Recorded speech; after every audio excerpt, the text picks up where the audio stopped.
الله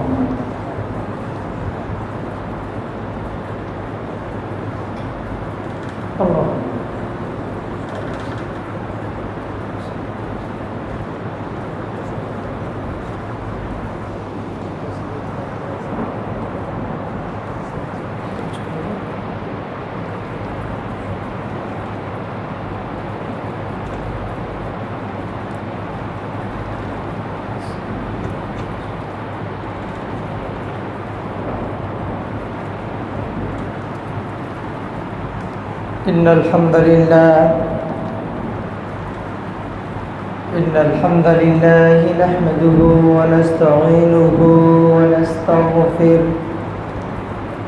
ونؤمن به ونتوكل عليه ونعوذ بالله من شرور أنفسنا ومن سيئات أعمالنا من يهده الله فلا مضل له ومن يضلل فلا هادي له واشهد ان لا اله الا الله وحده لا شريك له واشهد ان محمدا عبده ورسوله اما بعد فإن خير الحديث كتاب الله وخير الهدي هدي محمد صلى الله عليه وسلم وشر الأمور محدثاتها وكل محدثة بدعة وكل بدعة ضلالة وكل ضلالة في النار.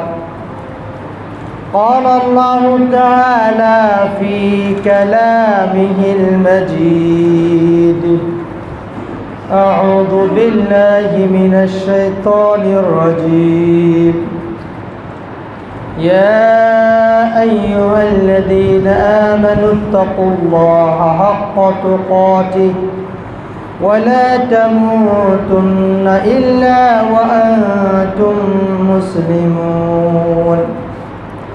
يا أيها الناس اتقوا ربكم الذي خلقكم من نفس واحدة وخلق منها زوجها وبث منهما رجالا كثيرا ونساء واتقوا الله الذي تساءلون به والأرحام إن الله كان عليكم رقيبا.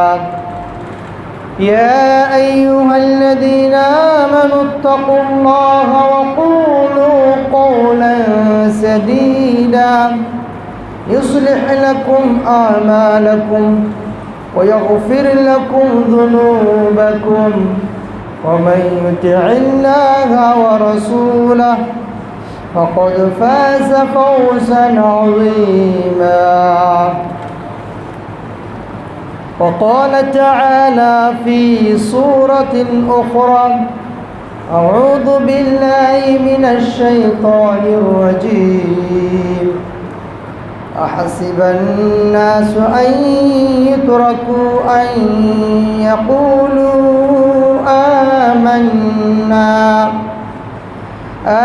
آمنا وهم لا يفتنون. প্রশংসা শুকরিয়া বিশ্বজগতের প্রতিপালক রব্বুল আলামিন আল্লাহ তাআলার দরবারে আদায় করছি, যিনি আজকে জুমার দিনে জুমার খুতবা ও সালাতের জন্য মসজিদে আসার সুযোগ দিয়েছেন, তৌফিক দিয়েছেন। শুকরিয়া আদায় করি আলহামদুলিল্লাহ। সালাত ও সালাম বর্ষিত হোক বিশ্ব মানবতার মুক্তির দূত সৈয়দুল মুরসালিন রহমাতুল লিল আলামিন নবী মুহাম্মদ সাল্লাল্লাহু আলাইহি ওয়াসাল্লামের প্রতি। আল্লাহুম্মা সাল্লি ওয়া সাল্লিম ওয়া বারিক আলাইহি। সমবেত হাজিরিন, আজকে জুমার খুতবাতে আপনাদের সম্মুখে যে বিষয়টি নিয়ে আলোচনা করার ইচ্ছা পোষণ করেছি তা হচ্ছে ফিতনার সময় মুসলিমদের করণীয় কর্তব্য, উক্ত বিষয়কে সামনে রেখে কোরআন এবং সুন্নাহ থেকে দলিল ভিত্তিক আলোচনা করে খুতবা ইতি করব। ওয়া তৌফিক ইল্লা বিল্লাহ। সম্মানিত ম্যানেজমেন্ট কমিটি, মসজিদের দায়িত্বশীল, তাদেরকে আন্তরিকভাবে অভিনন্দন জানাচ্ছি। সময়ের সাথে সামঞ্জস্য রেখে একটা গুরুত্বপূর্ণ টপিক নির্ধারণ করার জন্য। এ বিষয়ে খুব কমই আলোচনা হয়। আমরা অসুস্থ হলে মেডিকেলে যাই, ডাক্তারের পরামর্শ নিই। আমাদের ব্যবসা সমস্যা হলে সমাধানের জন্য বিশেষজ্ঞ ব্যক্তিদের পরামর্শ নিই। আমাদের সামাজিক জটিলতা তৈরি হলে, ঘরোয়া পরিবেশে হলে, সেটা ঘরোয়া পরিবেশে সমাধান করার জন্য ট্রাই করি। কিন্তু ধর্মীয় কোনো সমস্যা যদি হয়, কোনো সংশয়ে পড়ে, ফিতনার মধ্যে পড়ে, তখন কিন্তু আমরা সমাধানের পথ খুঁজি না। প্রত্যেকেই নিজের যেই বোধ শক্তি, নিজের যেই জানা বিষয় অথবা পরের কাছ থেকে শ্রুত যে কথা আছে, শুনে শুনে সন্দেহমূলক এটা আমরা প্রচার করি এবং মানুষের ব্যাপারে হুকুম লাগিয়ে দিই। এমনও হতে পারে সমাজে যে ফিতনা, যেই সংশয়, যে সমস্যা সৃষ্টি হয়েছে, তাকে কেন্দ্র করে যে মানুষের ব্যাপারে আপনি ফতোয়া প্রদান করছেন, হতে পারে ফতোয়াটা তার জন্য প্রযোজ্য না হয়ে আপনার জন্য হয়ে যাচ্ছে। এই জন্য ফিতনা কাকে বলে, ফিতনার সময় মুসলিমদের কর্তব্য কী, করণীয় কী, এ বিষয়ে সম্যক কিছু জ্ঞান রাখা প্রত্যেকটা মুসলমানের একটা দায়িত্ব। সমেত হাজিরিন, ফিতনা কাকে বলা হয়? কোরআন এবং সুন্নাতে ফিতনা শব্দটির যে ব্যবহার, এর অর্থের ভিন্নতা পাওয়া যায়। শব্দ এক, কিন্তু ব্যবহার স্থানকাল পাত্রভেদে এর অর্থটা ভিন্ন হতে পারে। তবে আজকে আমাদের যে আলোচনার টপিক, যেটা আমাদের উদ্দেশ্য, সেটা হচ্ছে কি, কোথাও যদি এমন কিছু ঘটনা ঘটে যার ব্যাপারে আমাদের সুনিশ্চিত জ্ঞান নেই, সেখানে গেলে মানুষ ভুল পথে পরিচালিত হতে পারে, ক্ষতিগ্রস্ত হতে পারে, এমন বিষয় নিয়ে আজকে আলোচনা। তখন আমাদের করণীয় কী? কিন্তু কোরআন এবং সুন্নাতে ফিতনা শব্দটি ব্যবহারের যে অর্থগুলো পাওয়া যায়, এক নাম্বার পরীক্ষা। আর ফিতনা মানে কি? আল ইবতিলা, আল ইখতিবার, আল ইমতিহান, পরীক্ষা নেওয়া। যেমন আল্লাহ তাআলা বলছেন সূরা আনকাবুত 2 নম্বর আয়াত, আহাসিবান নাস, মানুষ কি ধারণা করছে যাইয়ুতরাকু, তাদেরকে ছেড়ে দেওয়া হবে, কোনো জবাবদিহিতায় নিয়ে আসা হবে না। আইয়াকুলু আমান্না, তারা শুধু মৌখিকভাবে বলবে আমরা ঈমান আনলাম, আর এটাই তাদের জান্নাতে যাওয়ার জন্য যথেষ্ট। তারা কি এটা মনে করছে? কোনো ওহুম লা ইফতানুন, তাদের পরীক্ষা করা হবে না।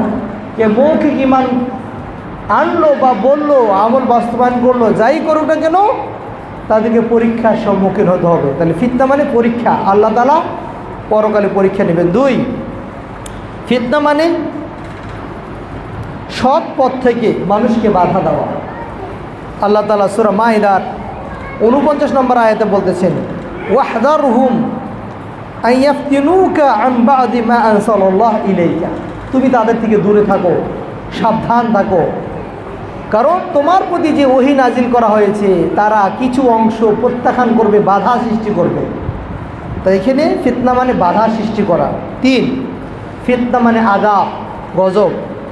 যেমন আল্লাহ তাআলা সূরা নাহলের 11 নম্বর আয়াতে বলছেন, সুম্মা ইন্না রাব্বাকা লিল্লাযীনা হাজারু মিন বাদি মা ফুতিনু, অথবা নিশ্চয় তোমার রব তাদের জন্য যারা হিজরত করেছে, মিন বাদি মা ফুতিনু আই মা উযযিবু, তারা কাফেরদের পক্ষ থেকে যে কষ্ট পেয়েছে, যে জুলুম নির্যাতনের শিকার হয়েছে, এরপর হিজরত করেছে, ধৈর্য ধারণ করেছে, নিশ্চয় তোমার রব এই সকল ব্যক্তিদের জন্য গফুর এবং রাহিম, তিনি দয়াশীল, ক্ষমাশীল। এখানে মিন বাদি মা ফুতিনু, ফিতনা থেকে, ফুতিনু মানে উযযিবু, তাদেরকে যে শাস্তি দেওয়া হয়েছে। 4, ফিতনা মানে শিরিক, কুফর। আজকে আমাদের আলোচনার টপিকের সাথে এটাও মিল থাকবে।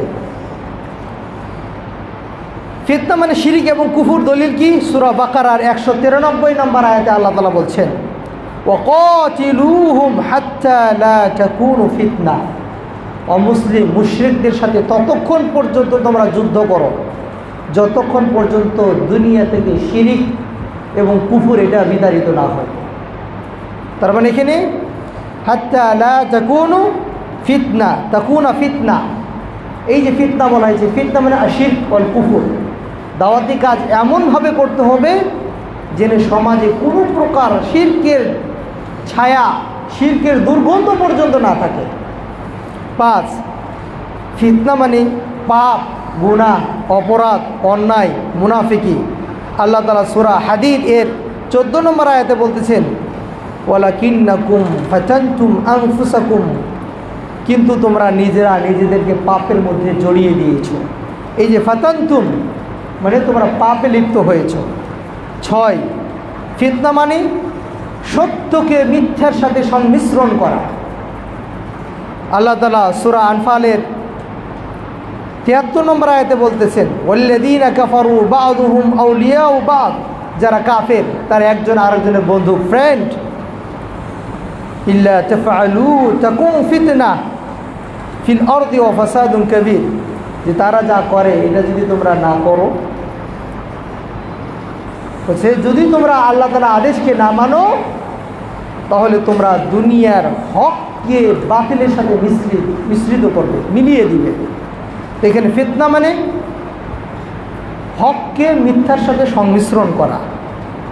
7 নম্বর, ফিতনা মানে পথভ্রষ্ট হওয়া। আল্লাহ তাআলা সূরা মায়েদার 41 নম্বর আয়াতে বলছেন, মাই ইউরিদিল্লাহু ফিতনাতা, যার আল্লাহ তাআলা পথভ্রষ্ট চান। পথভ্রষ্ট মানে তার হেদায়েত নসিব নেই কপালে। এই যে ফিতনাটা, এই ফিতনা মানে কি? আদ-দলাল, পথভ্রষ্ট হওয়া। 8 নম্বর, ফিতনা মানে হত্যা করা, বন্দি করা, আটক করে রাখা। আল্লাহ তাআলা বলছেন সূরা নিসা এর 101 নম্বর আয়াতে, ইন খিফতুম আন ইয়াফতিনাকুমুল্লাযীনা কাফারু, যদি তোমরা ভয় করো, সংশয়ে পতিত হও, যারা কাফের তারা তোমাদেরকে আটকে রাখবে, আল্লাহর পথে দাওয়াতি কাজ করতে দিবে না, হিজরত করতে দিবে না। এই ফিতনা দ্বারা উদ্দেশ্য হচ্ছে হত্যা করা, বন্দি করা। কখনো যদি তোমরা কী করো, আশঙ্কা করো, তখন তাদের থেকে দূরে থাকো। 9, ফিতনা মানে সামাজিক ইউনিটি ভঙ্গ করা, ঐক্যতা না রাখা। 10, ফিতনা মানে পাগল, দিনের ব্যাপারে জ্ঞান না থাকা। 11, ফিতনা মানে আগুন দিয়ে পুড়িয়ে দেওয়া। আল্লাহ তাআলা সূরা বুরুজের 10 নম্বর আয়াতে বলছেন, ইন্নাল্লাযীনা ফাতানুল মুমিনিনা ওয়াল মুমিনাত। ফাতানু দ্বারা মানে কি? যারা মুমিনদেরকে অন্যায়ভাবে আগুনে পুড়িয়ে মারে। তাহলে ফিতনার অনেকগুলো অর্থ আছে, সুন্নাতে একাধিক অর্থ পাওয়া যায়। যাই হোক, অনেকগুলো অর্থ জানলাম। আমাদের এই অর্থগুলোর মধ্যে থেকে বেসিক যে অর্থটা আসবে, শিরিক এবং কুফুর, সৎ পথে বাধা দেওয়া, সত্যকে মিথ্যার সাথে সংমিশ্রণ করা। কোথাও যখন অন্যায় ফাসাদ সংগঠিত হবে, ফাসাদ এবং অন্যায়ের ব্যাপারে জ্ঞান না রেখেই সেখানে মূর্খদের মতো মন্তব্য করা বা সেখানে জড়িয়ে যাওয়া। যা হোক, ফিতনা কোথাও যদি দেখা যায়, মুসলমানদের করণীয় কী? প্রথমেই দাজ্জালের বিষয়টা দিয়ে ধরি। যেমন দাজ্জাল, দাজ্জাল শব্দের অর্থ হচ্ছে কি? দাজলুন মানে ফিতনা, যে মানুষকে সংশয়ের মধ্যে ফেলে দিবে, ফিতনার মধ্যে ফেলে দিবে। দাজ্জালের কাজ কি? কিয়ামতের পূর্ব মুহূর্তে আসবে, আসার পরে যে সকল মরুভূমিতে ঘাস হওয়ার সম্ভাবনা নেই, সে হাত দিয়ে ইশারা করবে, ঘাস সবুজ শ্যামল মরুভূমি পতিত হয়ে যাবে। আপনি মনে করবেন রব তো এটাই, মানে কি আপনাকে সংশয় ফেলে দিবে। শুধু এখানে না, আল্লাহ তাআলা তাকে একটা পাওয়ার দিবে মুমিনের ঈমানকে পরীক্ষা করার জন্য। এক হাতে জান্নাত আর এক হাতে জাহান্নাম। আপনি ভুল করে জাহান্নামের পথে চলে যাবেন, মনে করুন এটাই জান্নাত। কিভাবে? একটা যুবক সন্তানকে ধরবে, তার হত্যা করবে, আবার সাথে সাথে জীবিত করবে। এমন বিষয় যদি কেউ দেখে, তার বিশ্বাস না করে পারবে? তার মানে কি? সে মানুষকে সংশয়ের মধ্যে ফেলে দিবে যে আমি তোমাদের রব। এই জন্য তাকে দাজ্জাল বলা হয়। দাজ্জাল মানে কি? সংশয় ফেলা। এই জন্য রাসূল সাল্লাল্লাহু আলাইহি ওয়াসাল্লাম তিনি বলছেন আমার পূর্বে যতগুলো নবী এসেছে সকল নবী দাজ্জালের ফিতনা থেকে আল্লাহর কাছে মুক্তি চেয়েছে। রাসূল সাল্লাল্লাহু আলাইহি ওয়াসাল্লাম পাঁচ ওয়াক্তে তিনি বলতেন আল্লাহুম্মা ইন্নী আউযু বিকা মিন ফিতনাতি মাসিহিদ দাজ্জাল, ইয়া আল্লাহ, যেই দাজ্জাল মাসিহ ঈসা আলাইহিস সালামের সময় কীভাবে সাক্ষাৎ করবে এর ফিতনা থেকে তুমি আমাকে রক্ষা করো। মানে রসুল নিজেই তার ফিতনা থেকে আত্মরক্ষার জন্য, নিরাপত্তার জন্য পানা চেয়েছেন। আর আমাদের যুব সমাজ করে কি জানেন, আমাদেরকে প্রশ্ন করে ওস্তাদ দাজ্জালের সাথে যদি আমাদের সাক্ষাৎ হয় আমরা কি করব, আমাদের করণীয় কি? রসুল বলছেন আল্লাহ দাজ্জালের সাথে যেন আমার সাক্ষাৎ না হয়, নাহলে আমি ধোকায় পড়ে যাব, জাহান্নামে চলে যেতে পারি। আর আমাদের যুব সমাজ তারা যুদ্ধ করবে দাজ্জালের সাথে, ওর সাথে সাক্ষাৎ হলে আমরা কি করব? দুনিয়ার বর্তমানে এই মিডিয়া, আধুনিক প্রযুক্তির এই কিছু কেরাসমতি দেখে, টিকটকের কিছু ভাইরাল কিছু দেখে তার পিছনে মানুষ পাগলের মতো ছুটতেছে। এটা একটা ধোঁকা, এটাও একটা দাজ্জাল। তাহলে প্রকৃত দাজ্জাল যখন আসবে তখন তার প্রেমে পাগল হয়ে কি না মানুষ করবে, তার পিছনে হ্যামিলিয়ন বাসিওয়ালার মতো ছুটবে। এটাই আমাদের অধিকাংশ মানুষ যারা ইমানের দিকে দুর্বল তারা তাদের মাঝে পতিত হয়ে যাবে। এই জন্য প্রথম করণীয় হচ্ছে কি, দাজ্জালের ফিতনা থেকে বাঁচার জন্য রবের কাছে বেশি বেশি দোয়া করা। এরপরে মুমিনদের করণীয় হচ্ছে ফিতনার সময় বেশি বেশি কোরআন এবং সুন্নাহ স্টাডি করা। আপনি দেখছেন সংশয় সৃষ্টি হয়ে গেছে, ওখানে আর কী করণীয়? হাদিস পড়েন, কোরআন পড়েন, কোরআন কি বলছে সেটা জানেন। আপনি হাদিসও পড়েন না, কোরআনও পড়েন না, আপনি চায়ের দোকানে বসে আলেমুল আমাদের মতো ফতোয়া দিচ্ছেন। ইরান আমাদের মডেল ইসলামের জন্য, ইরান আমাদের জন্য কি একটা মুসলিম কান্ট্রি, অথচ তাদের আকীদা, তাদের বিশ্বাস, তাদের সম্পর্কে বিন্দু পরিমাণ ধারণা নেই। অথচ বলা হচ্ছে মুসলিমদের যদি কমান্ডার লিডার হয়ে থাকে ইরানকে আপনি প্রমোশন করতেছেন, জানেন তাদের ব্যাপারে আপনার আকীদা? সর্বপ্রথম বা যে সকল মুসলিম কান্ট্রিগুলোতে আপনার এই ইসরায়েলের দূতাবাস আছে, আপনার এমবিসি আছে, ইরানে নেই, বন্ধ করে দিতে পারে না। আজ পর্যন্ত দেখেছেন যে ইরান ইসরায়েলের পক্ষে তারা যুদ্ধ করেছে? এই যে এত কিছু মারা গেল, এতগুলো লোক মারা গেল, তার অবস্থাটা কোথায়? কিন্তু জানেন না, কিন্তু আমরা দিব্যি তাদের পক্ষে আমরা কথা বলছি। অথচ এই ইরানের আকীদা এবং বিশ্বাস, এই কোরআনের ব্যাপারে যে কোরআনকে আমরা পড়বো, বলছি এই 30 পারা কোরআন যথেষ্ট না, এটা 90 পারা। আপনি তাকে মুসলিম বলছেন? যেই ইরানে শিয়ারা টয়লেটের সামনে আবু বকরের নাম লিখে রাখে, ওমরের নাম লিখে রাখে, উসমান বিন আফফান রাদিয়াল্লাহু তাআলার নাম লিখে রাখে, যাদের ব্যাপারে আল্লাহ তাআলা বলেছেন রাদিয়াল্লাহু আনহুম, আল্লাহ তাদের ব্যাপারে সন্তুষ্ট হয়েছে, রাসূল যাদের ব্যাপারে পৃথিবীতে জান্নাতের সার্টিফিকেট দিয়েছেন, তারা টয়লেটের সামনে নাম লিখে রেখে ওই নামের উপর দিয়ে তারা হেঁটে যায়। যারা একটা ছাগল কিনে নিয়ে এসে ওই ছাগলকে বলে এটা আবু বকর, এটা ওমর, এটা উসমান, আমরা আবু বকরকে জব করে দিলাম, আপনারা এদেরকে কমান্ডার মানতেছেন, এটা আপনার কাছে আইডল মুসলিম। আপনি জানেন মদিনা বিশ্ববিদ্যালয়ে যখন আমরা পড়ি তখন এক ভাইকে জিজ্ঞাসা করছিলাম, ভাই ভার্সিটি ছুটি হবে বাড়িতে যাবেন না? কয় না, বাড়িতে যাব না। কারণ কি? তিনি বলছেন আমার যে অঞ্চল সেই অঞ্চলটা হচ্ছে সালাফি অধ্যুষিত এলাকা, আমি যদি যাই তারা আমাকে হত্যা করতে পারে, আমার মাথা কেটে নিতে পারে। সালাফি মসজিদগুলো, আহলে হাদিস মসজিদগুলো তারা ভেঙে দেয়, নিরাপদ না। এদেরকে আপনারা আইডল ভাবতেছেন, আপনি তাদেরকে আইডল ভাবতেছেন যারা সালাফিদেরকে হত্যা করলে জান্নাতের সার্টিফিকেট দেওয়া হয়। আহলে হাদিসদেরকে, আহলুস সুন্নাহ ওয়াল জামাতের অনুসারী শিয়া বিপক্ষে যারা রয়েছে তাদের পক্ষ থেকে ঘোষণা আছে, কেউ যদি সালাফিদের মাথা কেটে নিয়ে আসতে পারে জান্নাতের সার্টিফিকেট। এরা আপনাদের আইডল। আমরা জানি না তো, এগুলো স্টাডি করি না তো। সুতরাং যারা আজানের মধ্যে আশহাদু আল্লা ইলাহা ইল্লাল্লাহ, আশহাদু আন্না মুহাম্মাদ রাসূলুল্লাহ, আন্না আলিয়ান ওয়ালিউল্লাহ এই শব্দ যুক্ত করেছে, এখন পর্যন্ত তো আপনি যদি পুরান ঢাকায় যান, ওই দেখবেন হোসনি দালান যে শিয়াদের আছে, মার্কাজ আছে সেন্ট্রাল, সেখানেও এই শব্দ পাওয়া হয়, তাদের আজানে এই শব্দ উচ্চারণ করা হয়। তাহলে আপনার আজান আর তাদের আজান দেখ না, অথচ তারাই আপনার কাছে যায় না। আচ্ছা, এই যে কিছুদিন আগে দেখলেন সৌদি আরবে, আচ্ছা ধরেন সৌদি আরব মার্কিন বা আমেরিকার একটা সেনা কেন্দ্র বা যুদ্ধ সেন্টার তাদেরকে বানাতে দিয়েছে, সেনা ক্যাম্প আছে, তো সেনা ক্যাম্পে না মেরে তেলে তারা মারছে কেন? ইসরায়েলি আমেরিকার সাথে যুদ্ধ, ইসরায়েলের দিকে বোমা না মেরে আরব গালফ, এদের মধ্যে তাদের যুদ্ধ কেন জানেন? এটা আমেরিকার একটা চাপ। আরব বসন্ত যেটাকে বলা হয়, বা আরব যে কান্ট্রি, শারকুল আউসাত, মিডল ইস্ট যে কান্ট্রিগুলো রয়েছে, এরা এত সুখে বসবাস করবে, এরা এত শান্তিতে থাকবে, এদের ভিতরে একটা ইউনিটি থাকবে, এটা তো মেনে নেওয়া যায় না। তো কাকে ইউজ করা যায়? ইরানকে লাগিয়ে দাও। দিন শেষে গিয়ে দেখবেন মুসলিম কান্ট্রিগুলোর তেলের যে ট্যাঙ্কার আছে সেইগুলোকে তারা আটক করে রাখছে হরমুজের, আর আমেরিকা আপনার 10 ট্যাঙ্কার তেল পাস করে দিচ্ছে আমেরিকার জন্য। কি বুঝাই?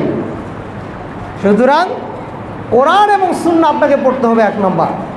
যখনই ফিতনা হবে মানুষের আকীদা জানতে হবে, বিশ্বাস জানতে হবে, মানহাজ জানতে হবে। আপনি তো পড়েন না। আর বেশিরভাগ মানুষ তারা মনে করে বর্তমান মুসলিম বিশ্বের সবচেয়ে পাক্কা ইমানদার হচ্ছে ইরান, ইরান চাইলে শক্তিশালী কেউ নেই। আপনি যে কোনো বাঙালিকে জিজ্ঞাসা করেন, কারণ কি? এটা শুনে শুনে মিডিয়া দেখে। এই জন্য মিডিয়া এটা একটা দাজ্জাল, আপনাকে সংশয়ে ফেলে দিয়েছে।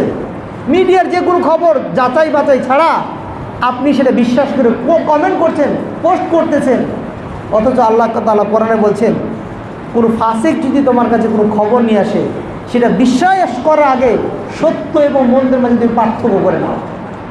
অথচ আপনি মিডিয়ার একটা খবর দেখে সৌদি আরবকে ইহুদিদের দালাল বানিয়ে দিলেন, হ্যাঁ আরব কান্ট্রিগুলোকে ইহুদিদের দালাল বানিয়ে দিলেন, আর ইরানকে আপনি ইমানদার বানিয়ে দিলেন।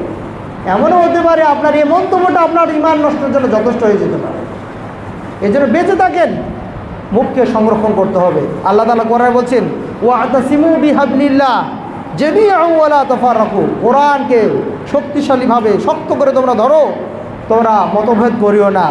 ওয়াযকুরু নি'মাতাল্লাহি আলাইকুম, স্মরণ করো আল্লাহ তাআলা নিয়ামতকে।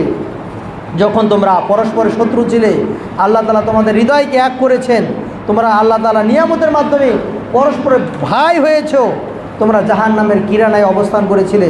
শোনো, আল্লাহ তাআলা নির্দেশককে এভাবেই বর্ণনা করে, লাআল্লাকুম তাহতাদুন, যাতে করে তোমরা সৎ পথে চলো। সবাই তো হাজিরিন, রাসূলুল্লাহ সাল্লাল্লাহু আলাইহি ওয়াসাল্লাম বলছেন, ইন্নী তারাকতু ফীকুম আমরাইন, আমি তোমাদের মাঝে রেখে গেলাম 2টা বিষয়, যতক্ষণ পর্যন্ত তোমরা এটা ধরে রাখবে ততক্ষণ পর্যন্ত তোমরা কোনোদিন পথভ্রষ্ট হবে না, তোমরা সত্যের ওপরে থাকবে। আজকে আপনারা মন খারাপ করেন না, আমরা যখন দাওয়াতি কাজ করতে যাই, বাংলা বই নিয়ে যাই, ফাজাইল আমল নিয়ে যাই, এই ফাজাইল আমলের ভিতরে কি আছে আপনারা জানেন না। ওরা কি কোরআনের একটা আয়াত তর্জমা করতে পারে না? বুখারীর কিতাবটা নিয়ে যেতে পারে না? কোরআনের তর্জমা নিয়ে যেতে পারে না? সবার হাতে ফাজাইল আমল কেন? আল্লাহ রাসূল বলছেন, তারাকতু ফীকুম আমরাইন, 2টা বিষয় রেখে গেলাম। কোনোদিন তো আপনি ফাজাইল আমলকে সামনে নিয়ে যত গুরুত্ব সহকারে পড়েন, তত কোরআনটা পড়েন না, একটা হাদিসের কিতাবও তো পড়েন না। তাহলে আপনাকে কোন জায়গায় ফিতনায় নিয়ে যেতে আপনি ভাবতেছেন? কোরআনের দাওয়াত যদি কেউ দিতে যায়, এই যে 3 দিন 40 দিনের জন্য বের হচ্ছে, ভালো কাজ আলহামদুলিল্লাহ, দাওয়া কাজ। কিন্তু আপনি যদি না শিখেই দিনের কাজ করতে যান, আপনি পথভ্রষ্ট হবেন। আপনি আজকে ধরেন অসুস্থ রোগের চিকিৎসা করবেন, MBBS ডাক্তার না হলে আপনি তার কাছে চিকিৎসা নেন না, অপারেশন করান না। কারণ কি? তার দ্বারা অসুস্থ রোগী মারা যেতে পারে। আপনি আপনার মাকে নিয়ে মেডিকেলে গেলেন, দেখলেন ডাক্তার চাকু বের করে পেট কাটলো, অপারেশন করলো, আবার সুই দিয়ে সেলাই করে দিল। পরের বার বাসায় আপনার মা অসুস্থ হলো, আপনি মনে করলেন এটা তো সহজ কাজ, আমার ঘরেও তো চাকু আছে, একটু কেটে দিই। পারবেন না? তাহলে দিনের যিনি শিক্ষিত হবে, দায়ী হবেন, তাকে কতটুকু জ্ঞান অর্জন করতে হবে। দুনিয়ার ডাক্তার যদি মায়ের পেট কেটে দেয়, সে দুনিয়াতে মারা যেতে পারে, কিন্তু পরকালে যারা ডাক্তার হবে, জ্ঞানী হবে, কোরআন এবং সুন্নাহর সঠিক জ্ঞান অর্জন যদি না করে, আপনাকে তারা জাহান্নামে নিয়ে যাবে। এই জন্য অবশ্যই আপনাকে কোরআন এবং সুন্নাহর কাছাকাছি থাকতে হবে। সম্মানিত হাজিরিন, ইরবাজ ইবনে সারিয়া তিনি বলছেন, ফজরের নামাজ পড়ে রাসূলুল্লাহ সাল্লাল্লাহু আলাইহি ওয়াসাল্লাম তিনি আমাদেরকে ওয়াজ নসিহত করলেন। এমনভাবে তিনি আলোচনা করলেন, আলোচনা শুনে আমাদের চক্ষু দ্বারা পানি বের হলো, হৃদয়টা নরম হয়ে গেল। আমাদের মনে হলো এটাই মনে হয় রসুলের সর্বশেষ ভাষণ। এরপরে রসুলের মুখ দিয়ে আর হয়তো বা আমরা কোনোদিন আর বক্তব্য শুনতে পাবো না। রাসূল সাল্লাল্লাহু আলাইহি ওয়াসাল্লামকে বলা হলো, ফামাযা তা'হাদ ইলাইনা ইয়া রাসূলুল্লাহ, ও আল্লাহ রাসূল, আমাদেরকে আপনি এমন কি উপদেশ দিচ্ছেন যেটা পরবর্তীতে আমরা পালন করব?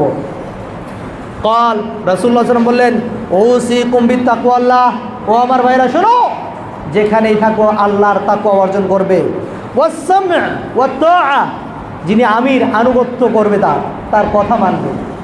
আজকে দেখেন না, মানে আমিরের আনুগত্য করা কতটা ফরজ, কতটা গুরুত্বপূর্ণ। আমির কাকে বলা হয়, ইমাম কাকে বলা হয় জানেন?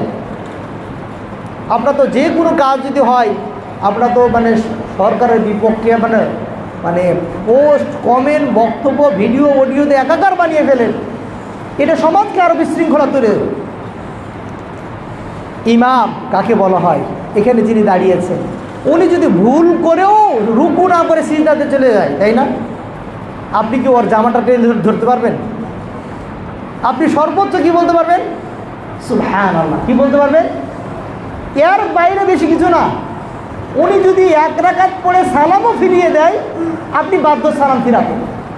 সালাম ফিরানোর পর আপনি তাকে মার্জিতভাবে মাধুর্যতার সাথে বলতে পারেন, ওস্তাদ আপনি কিন্তু নামাজ কম পড়িয়েছেন, বেশি কথা বলা যাবে না, দ্রুত আবার দাঁড়িয়ে যাবে।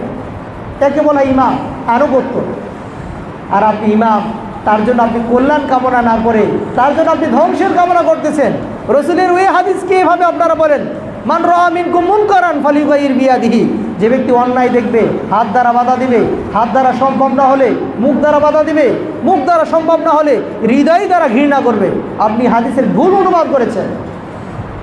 আল্লাহ রাসূল সাল্লাল্লাহু আলাইহি ওয়াসাল্লাম যাদেরকে ডেকেছেন, দাওয়াত দিয়েছেন, তাদের জন্য তিনি বদদুয়া করেন নাই। আল্লাহ রাসূল সাল্লাল্লাহু আলাইহি ওয়াসাল্লাম তয়েফে চলে গেছেন দাওয়াত দেওয়ার জন্য। তয়েফবাসী পাথর মেরে শরীরটাকে রক্তাক্ত করে দিয়েছে, তিনি হাঁটতে পারছেন না। এমত অবস্থায় মালাকুল জিবাল, যিনি পাহাড়ের দায়িত্ব রয়েছে ফেরেশতা, আল্লাহ তাআলা তাকে পাঠালেন, যাও রসুলের কাছে গিয়ে বলো, ও রসুল, ও মুহাম্মদ, তুমি যদি চাও এই তয়েফবাসী তোমাকে যেভাবে পাথর মেরে ক্ষত বিক্ষত রক্তাক্ত করেছে, আজকে তাদের দুই পাহাড়ের মধ্যে ফেলে দিয়ে আটা বানিয়ে দেব, পিষে দেব। আল্লাহ রসুল বললেন, ও মেলা, ও ফেরেশতা, যদি তুমি তাদেরকে আজকে আটা বানিয়ে দাও, আমি রসুলের দাওয়াতটা, আল্লাহর দাওয়াতটা আমি কার কাছে বুঝাবো? কাকে বুঝাবো? এখন কি রসুল বদদুয়া করতে পারতেন? এবং কি আবু জেহেল এবং ওমর বিন খাত্তাব রাদিয়াল্লাহু তাআলা আনহু, এর ব্যাপারেও রসুল বলছেন, ইয়া আল্লাহ, এই দুইজনের মধ্যে দিয়ে যাকে বেশি দিনের উপকারে আসবে, আল্লাহ তুমি তাকে দিনের জন্য কবুল করো। নাকি বদদুয়া করেছিলেন ধ্বংসের জন্য? তো এই হাদিসের অর্থ হচ্ছে হৃদয় দিয়ে কল্পনা করা, কিভাবে তাকে আমি সঠিক পথে নিয়ে আসবো। ফিতনার সময় আপনি অমুকে কাফের, অমুকে জাহান্নামী, অমুককে ধর্ম থেকে বের হয়ে গেছে, ও ইহুদিদের দালাল, আপনি যে ফতোয়াগুলো দিচ্ছেন, এটা কি রসুলের আদর্শ? না, আপনার মুখটাকে সংরক্ষণ করতে হবে। সম্মানিত হাজিরিন, এরপর তিনি বলছেন, ওয়াইন আব্দুল হাবাশিয়ুন, কখনো যদি তোমাদের নেতা একজন গোলাম হয়ে যায়, হাবশি গোলাম, তার কথা তোমরা মেনে চলবে। এরপর তিনি বলছেন, ফাইন্নাহু মাইয়াঈশু মিনকুম ইয়ারা ইখতিলাফান কাসীরা, আমার মৃত্যুর পরে তোমরা দেখবে অনেক ফিতনা, মতভেদ দেখতে পাবা। ওয়া ইয়াকুম মুহদাসাতিল উমুর, এমন অবস্থায় তোমাদের করণীয় হচ্ছে কি, নব আবিষ্কৃত বেদাত, ফিতনা, কুসংস্কার যা আসবে তা থেকে তোমরা বেঁচে থাকবা। ফাইন্নাহা দালালা, তার এটা পথভ্রষ্ট।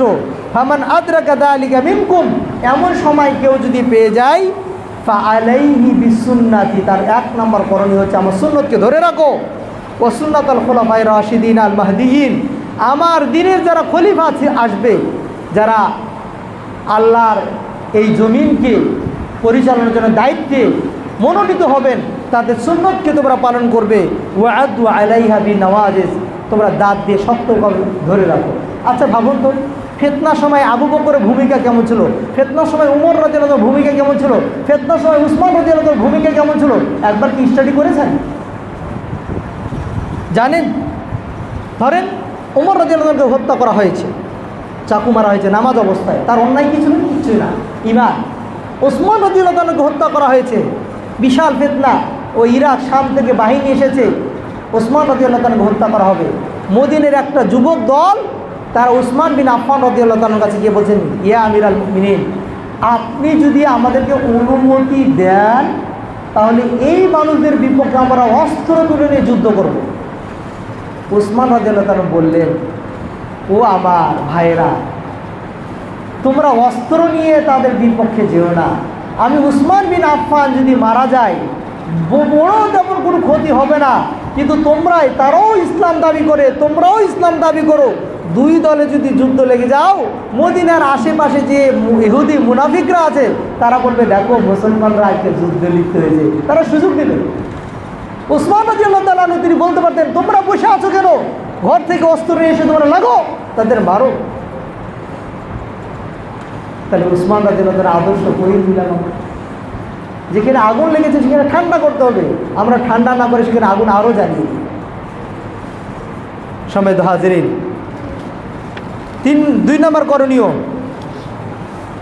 যখন ফিতনা সৃষ্টি হবে তখন ইসলামিক প্রাজ্ঞাজন যারা বিশেষজ্ঞ ব্যক্তি, ইসলামিক স্কলার, বিদ্বান আছে, আলেম ওলামা আছে, তাদের কাছে গিয়ে পরামর্শ নিতে হবে। কারণ কি আল্লাহ তাআলা কোরআনে বলছেন সূরা নাহলের 43-44 নম্বর আয়াতে, ওয়ামা আরসালনাকা মিন ক্বাবলিকা ইল্লা রিজালান নূহি ইলাইহিম ফাসআলু আহলা যিকরি ইন কুনতুম লা তা'লামুন। যে বিষয়ে জ্ঞান নেই তোমরা জাননেওয়ালা জ্ঞানীদের জিজ্ঞাসা করো। বিল বাইয়িনাতি ওয়াজ জুবুর।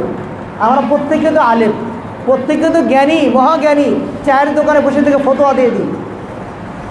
এমনও হয় কখনো কখনো আমরা অফিসে বসে থাকি, সাধারণ ভাইয়েরা বসে থাকে, একজন প্রশ্ন করেছে, ওস্তাদ এই বিষয়ে কী উত্তর? আমি উত্তর দেওয়ার আগেই পাশে যিনি বসে আছেন উনি উত্তর দিয়ে দিয়েছেন। সমাজ এটাই হচ্ছে, এটার ব্যাপার আপনার জ্ঞান নেই অথচ আপনি ফতোয়া দিচ্ছেন। আল্লাহ তাআলা বলছেন যে ইয়া আইয়ুহাল্লাযীনা আমানু আতিউল্লাহ ওয়া আতিউর রাসূল ওয়া উলিল আমরি মিনকুম। আল্লাহ এবং আল্লাহ রসুলকে অনুসরণ করো, কিতাব এবং সুন্নাহ। তোমাদের মধ্যে যারা উলুল আমর, যারা দ্বীনের ব্যাপারে বেশি জ্ঞানী, তাদেরকে তোমরা জিজ্ঞাসা করো, তাদের অনুসরণ করো। সম্মানিত হাজিরিন, 3 নম্বর করণীয়, তওবা করতে হবে, ইস্তেগফার করতে হবে। আপনি পাক্কা ঈমানদার, আপনি পরহেজগার, আপনি প্রত্যেক সপ্তাহে সোমবার বৃহস্পতিবার রোজা রাখেন, প্রতিটি মাসে 13, 14, 15 আইএমএ 20 রোজা রাখেন, আপনি তাকওয়াওয়ালা ঈমানদার, আপনাকে তওবা করতে হবে। কারণ কি এই পৃথিবীতে যতগুলো ফিতনা ফাসাদ, যতগুলো কুসংস্কার, জুলুম, নির্যাতন হচ্ছে, এইগুলো মানুষের পাপের কারণে হচ্ছে। জুবাইর ইবনে বাক্কার থেকে বর্ণিত, তিনি বলছেন, উমর বিন খাত্তাব রাদিয়াল্লাহু তাআলা আনহু যখন খেলাফতে আসলেন তখন দেখা গেল আকাশে বৃষ্টি নেই, নিচের ফসল জমি জমা ক্ষেত খামার নষ্ট হয়ে যাচ্ছে। জনগণ উমর বিন খাত্তাবের কাছে গেলেন, যাওয়ার পর বলছেন, ইয়া আমিরাল মুমিনিন, রসুল সাল্লাল্লাহু আলাইহি ওয়াসাল্লাম যখন জীবিত ছিলেন তখন আমরা রসুলের কাছে যাইতাম, রসুল আল্লাহর কাছে দোয়া করতেন, আমরা পানি পাইতাম। এখন তো রসুল আমাদের মাঝে নেই, আপনি আমিরাল মুমিনিন, আপনি আমাদের জন্য দোয়া করুন যেন আল্লাহ তাআলা আমাদের বৃষ্টি দেয়। উমর বিন খাত্তাব রাদিয়াল্লাহু তাআলা তিনি ভাবলেন, আমি দেখি তো আমার চাইতে তাকওয়া পরহেজগার বান্দা কে আছে। তিনি দেখলেন রসুলের চাচা আব্বাস রাদিয়াল্লাহু তাআলা আছেন। তিনি তার বাড়িতে গেলেন, বাড়িতে গিয়ে বললেন, ও রসুলের চাচা, আপনি আমাদের মাঝে মুরব্বী মানুষ, আপনি তাকওয়াবান, আল্লাহওয়ালা, একটু আপনি আল্লাহর কাছে দোয়া করুন না কেন যেন আল্লাহ তাআলা আমাদেরকে বৃষ্টি দেয়। আব্বাস রাদিয়াল্লাহু তাআলা তিনি মসজিদে গামামা, যেখানে মুসল্লা নামাজ হতো, জনগণকে নিয়ে সেখানে গেলেন। যাওয়ার পরে আল্লাহর কাছে হাত উঠে দোয়া করলেন, ইয়া আল্লাহ, আমরা অনাবৃষ্টির কারণে আজকে আমাদের এই ক্ষেত খামার নষ্ট হয়ে যাচ্ছে, তুমি আমাদেরকে বৃষ্টি দাও। এই হাদিস থেকে 3টা বিষয় শিক্ষণীয়। এক, রসুলকে ওসিলা করে কিছু চাওয়া যায় না, যদি চাওয়া যেত তাহলে ওই জামানার মুসলমানরা ওমর বিন খাত্তাব রাদিয়াল্লাহু তাআলাকে বাদ দিয়ে রসুলের কবরের কাছে গিয়ে ওসিলা করতেন। কিন্তু এখন আমরা বলি কি, মাঝে মাঝে বলি ইয়া রাসূল আল্লাহ, কথাটা ঠিক না, বলতে হবে ইয়া আল্লাহ। 2 নম্বর শিক্ষণীয় বিষয়, ওসিলা করতে গেলে ঘরে বসে থেকে কোনো ব্যক্তিকে ওসিলা করা যাবে না, বরং যিনি জীবিত আছেন তার কাছে গিয়ে বলতে হবে ভাই আমি অসুস্থ, আপনি আমার জন্য দোয়া করেন। এই জন্য রসুলের জন্য যদি এখন সুপারিশও চান, বলতে হবে ইয়া আল্লাহ, রসুলের সুপারিশ যেন আমি পরকালে পাই, তুমি এটা নসিব করো। আর আমরা দোয়া করি ইয়া রসুল, তুমি আমার কিয়ামতের মাঠে আমার জন্য সুপারিশ করিও। এটা শিরিক হয়ে যাবে, গুনাহ হয়ে যাবে। এরপর যিনি জ্ঞানী ব্যক্তি তাকে ডাকতে হবে, যে কোনো পাপাচার ব্যক্তির কাছে যাওয়া হবে। ওমর বিন খাত্তাব রাদিয়াল্লাহু তাআলা তিনি বলছেন যে আল্লাহুম্মা ইন্নাহু লাম ইয়ানজিল বালাউন ইল্লা বিযামবি, পৃথিবীতে এই যে আজকে অনাবৃষ্টি এটা আমাদের পাপের কারণে হয়েছে, তোমরা বেশি বেশি আল্লাহর কাছে তওবা করো, ইস্তেগফার করো। তাহলে এখান থেকে বোঝা যাচ্ছে ফিতনা যখন হবে, পাপ যখন বেড়ে যাবে, আল্লাহর কাছে তওবা করতে হবে। 4 নম্বর করণীয়,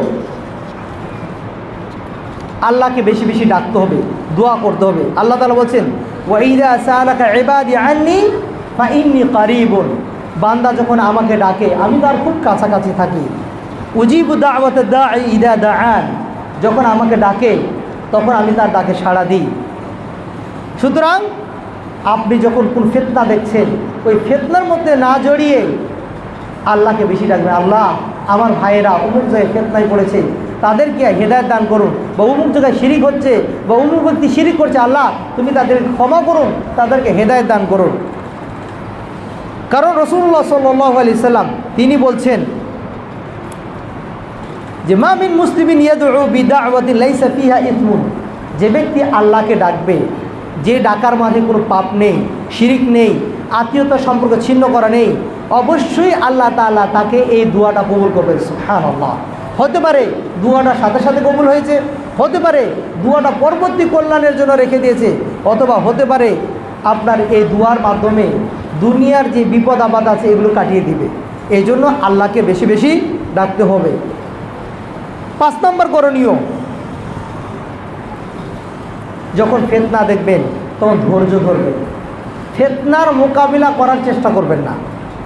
যারা ফিতনায় জড়িত হয়েছে তাদের ব্যাপারে নরম হবেন এবং ধৈর্য ধরবেন, সেখানে আপনারা কখনো জড়িয়ে যাবেন না।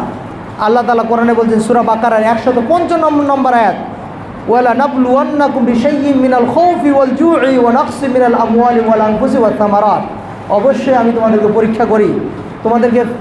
পরীক্ষা করি, ফিতনায় ফেলি কখনো কখনো ভয় দ্বারা, ক্ষুধার্ত দ্বারা, তোমাদের সম্পদ অথবা মৃত্যুর মাধ্যমে, অথবা ফল ফলাদি ইত্যাদি কম দেওয়ার মাধ্যমে। সুতরাং সুসংবাদ দেওয়া সেই সকল মানুষদের জন্য যারা ধৈর্য ধরে। এই জন্য ফিতনা যদি কখনো দেখেন সেখানে জড়িয়ে যাবেন না। এই যে আপনাদের পাশেই আপনার আছে না, ব্রাহ্মণবাড়ি আছে না, ঈদের দিনও চলে, মাইকে ঘোষণা করে চলে, তাই না? আরে একজন মারা গেছে, মানে মারা যাচ্ছে, ওর বুকের মধ্যে গিয়ে বল্লম মারতেছে, সুস্থ বিবেকবান শিক্ষিত মানুষগুলো বল্লম নিয়ে চলে যাচ্ছে। অথচ আল্লাহ রাসূল সাল্লাল্লাহু আলাইহি ওয়াসাল্লাম বলছেন আল মুসলিমু মান সালিমাল মুসলিমুনা মিন ইয়াদিহি ওয়া লিসানিহি, প্রকৃত মুসলমান তো সে যার মুখ থেকে বা হাত থেকে অপর মুসলমান নিরাপদ। আপনি নিজেকে মুসলমান দাবি করছেন, অথচ আরেকজন মুসলমানের ব্যাপারে আপনি কটু মন্তব্য করছেন, তাহলে আপনার মুখ থেকে কি ওই ভাই নিরাপদ? তাহলে আপনার ইসলামের পরিচয় কোথায়? আপনার একজন ভাই ক্ষতিগ্রস্ত হয়েছে, আপনি তাকে আপনার হাত দ্বারা আবারও আঘাত করতেছেন, আপনার হাত থেকে কি অপর মুসলমান আপনার নিরাপদ? তাহলে কমপক্ষে ফিতনার সময় আপনাকে নিজেকে নিয়ন্ত্রণ করতে হবে, ধৈর্য ধরতে হবে। আল্লাহ রাসূল সাল্লাল্লাহু আলাইহি ওয়াসাল্লাম বলছেন লাকাদ উখিফতু ফিল্লাহি মা ইউখাফু আহাদ, আমি আল্লাহর পথে দাওয়াতি কাজ করতে গিয়ে যে ধরনের মানুষের ভয় ভীতি পেয়েছি এমন ভয় ভীতি কেউ পায় নাই। ওয়ালাকাদ উযিতু ফিল্লাহ, আল্লাহর এই দাওয়াতি কালাম কোরআন এবং সুন্নাহর দাওয়াতি কাজ করতে গিয়ে আল্লাহর পথে যে পরিমাণ কষ্ট পেয়েছি তোমরা কেউ এই কষ্ট পাও নাই। তিনি বলছেন যে ওমা আলী ওয়ালি বেলাল তুআমুন ইয়াকুলুহু যাকা বিদিন, আল্লাহর পথে যখন আমরা হিজরত করি মক্কা থেকে মদিনাতে, আমাদের কাছে একজন মানুষ পরিতৃপ্ত সহকারে খাবে এমন খাবারই ছিল না। খাবার তো কতটুকু ছিল, বেলাল রাদিয়াল্লাহু আনহু বগলটা যদি ঢেকে দিত তাহলে খাবার খুঁজে পেয়ে যেত না, এত সামান্যতম খাবার ছিল।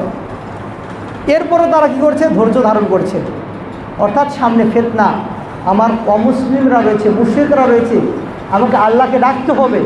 আল্লাহর প্রতি দাওয়াতি কাজ করতে গেলে বিভিন্ন বাধা সম্মুখীন হবেন, সেখানে ধৈর্য ধরতে হবে। 6 নম্বর করণীয়, মানুষ যখন ফিতনার মধ্যে পড়েছে তখন আক্রান্ত মানুষদের ব্যাপারে কোমল হৃদয়ের হতে হবে, তাদেরকে নসিহত করতে হবে, উপদেশ দিতে হবে। কারণ কি, আল্লাহ তাআলা কোরআন বলছে, ইযহাবা ইলা ফিরআউনা ইন্নাহু তাগা, ফিরআউনের কাছে যাও, সে অবাধ্য হয়েছে। সেখানেও আল্লাহ তাআলা মূসা আলাইহিস সালাম এবং হারুনকে বলতেছেন, ফাকুলা লাহু কওলান লাইয়িনা, সেখানে যাওয়ার পর নরমভাবে কথা বলছে। তার মানে যেখানে ঝগড়া হয়েছে আপনি গিয়েও লাউড সাউন্ড করতে পারবেন না, আপনি গিয়ে ওখানে তর্ক বিতর্ক করতে পারবেন না। আপনি এমন কিছু শব্দ চয়ন করুন, এমন কিছু শব্দ প্রয়োগ করুন যাতে করে আপনার বক্তব্য কথা শোনার পর দুই দলই ঠান্ডা হয়ে যায়। কারণ আপনি ডাক্তার হিসেবে ওখানে গেছেন। রোগী যদি রেগে গিয়ে আপনাকে লাথি মারে, আপনি ডাক্তার, ওকে তো লাথি মারতে পারবেন না, আপনি তো তাকে প্রহার করতে পারবেন না। সুতরাং যারা বিবাদমান ব্যক্তি রয়েছে তাদের মাঝে সমাধান করার জন্য একজন শান্ত মেজাজের মানুষ ওখানে যেতে হবে, কিন্তু এটা আমাদের থাকে না।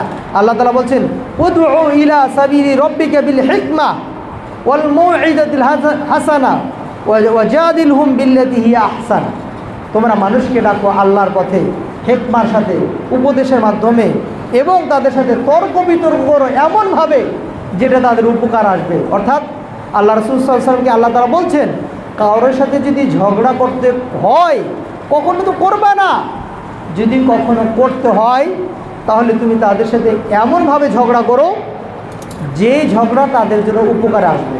আচ্ছা বলেন তো, কেউ কারোর সাথে যদি ঝগড়া করেন তাহলে কি তার উপকার আসে এই ঝগড়া? আল্লাহ তাআলা বলছেন, এমন শব্দ চয়ন করো, এমন বাক্য প্রয়োগ করো যে বাক্য দ্বারা সে উপকার লাভ করতে পারে। সেটাই তো আল্লাহ রসুল করেছেন। পিছন দিক থেকে একজন ব্যক্তি এসে আল্লাহ রসুল সাল্লাল্লাহু আলাইহি ওয়াসাল্লামের কলারটাকে টান দিলেন, ঝাটকা দিলেন। গ্রামীণ ব্যক্তি, গ্রাম্য ব্যক্তি, কিছু বুঝে না। সাথে আনাস বিন মালিক রাদিয়াল্লাহু তাআলা ছিলেন। তিনি বলছেন, ইয়া রাসূলুল্লাহ মুরনি আযরিব উনুকা, ইয়া রাসূলুল্লাহ আপনি আদেশ দেন, তার গর্দানটা উড়িয়ে দেব। আল্লাহ রাসূল সাল্লাল্লাহু আলাইহি ওয়াসাল্লাম মুচকি এসে বললেন, এই কী চাই তারা দেখো। মানে কি, রসুলকে সে আঘাত করেছে, ঘাটটা লাল হয়ে গেছে। রসুল ওই গ্রামীণ ব্যক্তি, অশিক্ষিত ব্যক্তি, বেদুইন ব্যক্তি, তার দিকে তাকিয়ে মুচকি হাসলেন। মানে একটা ইমানি দায়িত্ব তিনি পালন করলেন। আপনি ভাবুন তো, পিছন দিক থেকে এসে যদি কেউ আপনার কানের মধ্যে একটা ঠাটায় থাপ্পড় লেগে দেয়, ওকে দেখে আপনি মুচকি হাসতে পারবেন? এই ধৈর্যটা ধরতে পারবেন? আর রসুল এটাই করেছে। রাসূল সাল্লাল্লাহু আলাইহি ওয়াসাল্লাম যুদ্ধের ময়দান থেকে ফিরতেছেন, তরবারি গাছে ঝুলিয়ে রেখেছেন, ঘুমিয়ে গেছেন। ঘুম থেকে উঠে দেখতেছেন আমার তরবারি একজন নিয়ে দাঁড়িয়ে আছে আমার মাথার মধ্যে।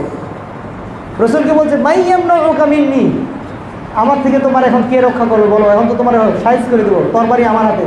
রসুল বললেন, আল্লাহ আমার রক্ষা করবেন। 3 বার প্রশ্ন উত্তর করলেন, তার হাত থেকে তরবারিটা পড়ে গেল। রসুল তরবারিটা হাতে নিলেন, ইচ্ছা করলে তাকে সাথে সাথেই সাইজ করতে পারতেন, আল্লাহ রসুল তাকে ক্ষমা করে দিলেন। এই জন্য যারা আপনার প্রতি জুলুম করেছে, অন্যায় করেছে, আপনি তাদের প্রতি ভালোবাসেন। ছোট্ট একটা ঘটনা বলি। এক গ্রামের মানুষ এক আলেমের ব্যাপারে অনেক সমালোচনা করত। একদিন এই আলেমের কাছে, মানে যার ব্যাপারে সমালোচনা করা হয়, তার কাছে খবর গেল যে সমালোচনাকারী অনেক অসুস্থ হয়েছে। তো এই আলেম বাজারে গিয়ে কিছু ফল নিয়েছে, অনেক ধরনের আইটেমের খাবার নিয়েছে। খাবার নিয়ে যে ব্যক্তি সমালোচনাকারী, গীবতকারী, তার বাসায় চলে গেছেন। বাসায় যাওয়ার পর তার মাথায় হাত দিয়ে দোয়া করতেছে, লা বাস তহরুন ইনশাআল্লাহ, টেনশন করবেন না, ইনশাআল্লাহ সুস্থ হয়ে যাবেন। তো তিনি, মানে যিনি বকাবকি করতেন, গীবত করতেন, ওই অসুস্থ ব্যক্তি, তিনি বলতেছেন, আপনার নামে আমি সারাদিন গীবত করি, বকাবকি করি, আর আপনি ফলমূল নিয়ে আমার দেখতে আইছেন। তো আলেম বললেন, ভাই আপনি যে আমার বকাবকি করছেন না, আমার অনেক লাভ হয়েছে। তো আপনাকে আমি বকাবকি করলাম, আপনার লাভ হলো কেমনে? না, আপনি আমার নামে যতটা গীবত করেছেন, এটার প্রযোজ্য যদি আমি না হয়ে থাকি, তাহলে আপনার কবুলকৃত নামাজ, কবুলকৃত সিয়াম, কবুলকৃত মানে জাকাত, এর যে সওয়াবগুলো আছে সেখান থেকে কেটে কেটে আমার আমল নামায় জমা হয়ে গেছে। এটা করতে গেলে তো আমাকে রাত দিন কষ্ট করে আল্লাহর ইবাদত করতে হতো, এটা তো অটোমেটিকলি পেয়ে গেছি, এর পারিশ্রমিক হিসেবে কিছু দিতে হবে না, আপনি আমার উপকার করছেন। আমরা আলেম ওলামা বা সাধারণ মানুষ কেউ যদি কারো ব্যাপারে সমালোচনা করে গিয়ে ঠাটায়া লাগাই দিই, পিটাপিটি মারামারি, ফেসবুকে পোস্ট, তাই না? কিন্তু আলেমদের আদর্শ, আমাদের আদর্শ হলো ক্ষমা করা, দয়াশীল হওয়া, নরম কোমল হৃদয়ের হওয়া। এরপরে 7 নম্বর করণীয়, ফিতনা যখন হবে তখন আপনারা মানুষকে ভালো কাজের উপদেশ দিবেন, অন্যায় কাজ থেকে বিরত রাখার চেষ্টা করবেন। আল্লাহ তাআলা বলছেন ওয়া তাআওয়ানু আলাল বিররি ওয়াত তাকওয়া, তোমরা ভালো কাজে পরস্পরের সহযোগিতা করো, অন্যায় কাজে সহযোগিতা করিও না। যেখানে ফিতনা লেগেছে আরও কিভাবে উস্কিয়ে দেওয়া যায় আমরা মানুষকে পরামর্শ দিই, তাই না? যেখানে সংশয় সৃষ্টি হয়েছে সেখানে সংশয় কিভাবে দূরীভূত করা যায় সেই বিষয়ে পরামর্শ না করে সংশয় কিভাবে বাড়ানো যায় এই কুরূপ পরামর্শগুলো দিয়ে থাকি, এটা আমাদের ঠিক না। 8 নম্বর করণীয়, আপনার মুখের জবান, কথাবার্তা এটাকে কন্ট্রোলে রাখতে হবে। কারণ আল্লাহ তাআলা বলছেন ওয়ালা তাকফু মা লাইসা লাকা বিইলমুন ইন্নাস সামআ ওয়াল বাসারা ওয়াল ফুয়াদা কুল্লুন উলাইকা কানা আনহু মাসউলা। যে বিষয়ে তোমার জ্ঞান নেই সেই বিষয়ে তুমি কথা বলতে যেও না, কারণ কি নিশ্চয় তোমার কর্ণ, তোমার চক্ষু এবং হৃদয়কে আল্লাহ তাআলা জিজ্ঞাসিত করবেন, আল্লাহ জিজ্ঞাসা করবেন। সুতরাং আপনি যা বলছেন প্রত্যেকটা কথা কিন্তু লেখা হচ্ছে। ইমাম বুখারী আবু হুরায়রা রাদিয়াল্লাহু তাআলা থেকে হাদিস বর্ণনা করছেন যে ইন্নাল আবদা লা ইয়াতাকাল্লামু বিল কালিমা মিন রিদওয়ানিল্লাহ লা ইউলকি লাহা বালান ইয়ারফাউল্লাহু বিহা দারাজাত। বান্দা কখনো কখনো এমনও কথা বলে যে কথা দ্বারা আল্লাহ খুশি হবে, তার ইচ্ছে ছিল না, কিন্তু কথাটা ভালো, আল্লাহ খুশি হয়ে তাকে কী করে দেন? সম্মান বাড়িয়ে দেন। আবার কখনো কখনো এমনও কথা বলে যে এই কথা দ্বারা আমার জাহান্নাম নষ্ট, মানে ওয়াজিব হয়ে যাবে, জান্নাত নষ্ট হয়ে যাবে, এমন কখনো তার জ্ঞানই নেই, কিন্তু কথার কারণে তার জান্নাত হারাম হয়ে গেছে, জাহান্নাম ওয়াজিব হয়ে গেছে, আপনার একটা কথার কারণ। আল্লাহ রাসূল সাল্লাল্লাহু আলাইহি ওয়াসাল্লাম বলছেন যে ব্যক্তি কেউ কাউকে কাফের বলল, সে যদি কাফের না হয়ে থাকে আপনি ইমানদার হয়ে গেলে অটোমেটিক কাফের হয়ে যাবে। আপনি কাউকে কাফের ফতোয়া দিয়েছেন, সে যদি কাফের না হয়ে থাকে আপনি কাফের হয়ে যাবেন। এই জন্য মুখকে কন্ট্রোল করতে হবে, ফিতনার সময় নীরব থাকতে হবে, চুপ থাকতে হবে। এই ব্যাপারে আপনাদেরকে কিছু কথা শোনাই, হাদিস শোনাই। ওমর বিন খাত্তাব রাদিয়াল্লাহু তাআলার ছেলে আব্দুল্লাহ, তার সময়ে মুসলমানদের মধ্যে কিছু বিবাদ দেখা যায়। তো কিছু লোক এসে আব্দুল্লাহ ইবনে উমর রাদিয়াল্লাহু তাআলাকে বললেন, যেটা আমাদের সমাজে দেখা যায়, অমুক আলেম কি ওটা ইহুদিদের দালাল, অমুক আলেম অমুকের তো দালাল গোলাম, উমি তো মানে দরবারি আলেম, এভাবে আমরা কথা বলি না? অনেক সময় বলে কি বলে না? তো ঠিক সেই সময়ও একজন লোক এসে বলল, ইয়া আবা আব্দুর রহমান, ও ইবনে উমরের ছেলে আব্দুল্লাহ, মা হামালাকা আলা আন তাহুজ্জা আমান, আপনার এমন কি হলো প্রত্যেক বছরে আপনি হজ করতেছেন, উমরা করতেছেন, ওয়া তাতরুকা আল জিহাদ ফি সাবিলিল্লাহ, অথচ আল্লাহর রাস্তায় আপনি জিহাদ করতেছেন না। আপনি এত হজ উমরা দিয়ে কি জান্নাতে যেতে পারবেন? আল্লাহর রাস্তায় যে যুদ্ধ করছেন না। ওয়াকাদ আলিমতা মা রাগাবাল্লাহু ফীহি, আপনি কি জানেন না জিহাদ করলে কি ফজিলত রয়েছে? ক্বালা ইয়া ইবনা আখি বুনিয়াল ইসলামু আলা খামস, আব্দুল্লাহ ইবনে উমর তিনি বললেন, ও আমার ভাই, ইসলামের মূল ভিত্তি হচ্ছে 5টা। 5 ওয়াক্ত নামাজ পড়ো, আল্লাহর প্রতি ঈমান আনো, রসুলের প্রতি ঈমান আনো, সিয়াম পালন করো, যাকাত দাও এবং হজ করো। ব্যক্তিটি বলল, হ্যাঁ বুঝলাম, কিন্তু আল্লাহ তাআলা কোরআনে কি বলছে আপনি শোনেন নাই? আল্লাহ তো কোরআনে বলছেন ওয়া ইন তাইফাতানি মিনাল মুমিনিনা ইকতাতালু ফাসলিহু বাইনাহুম, যদি মুমিনদের কোনো 2টি দল পরস্পরে বিবাদে লিপ্ত হয়, ফিতনায় জড়িত হয়, তাহলে তোমরা তাদের মাঝে সমাধান করে দাও। ফাইন বাগাত ইহদাহুমা আলাল উখরা, এক দল আরেক দলের প্রতি যদি জুলুম করে, ফাকাতিলুল্লাতী তাবগী, যে দল জুলুম করেছে তার বিপক্ষে যুদ্ধ করতে বলেছে, আপনি কি যুদ্ধ করবেন না? ইবনে উমর তিনি বললেন যে ফাআল্লা আলা আহদি রাসূলুল্লাহ সাল্লাল্লাহু আলাইহি সাল্লাম, আপনি যে কথা বললেন না, আমরা এই যুদ্ধ রসুলের জামানায় করেছি। ওয়াকান আল ইসলাম ও কালিলা, এমত অবস্থায় মুসলমানের সংখ্যা খুব কম ছিল, আমরা যুদ্ধ করেছি।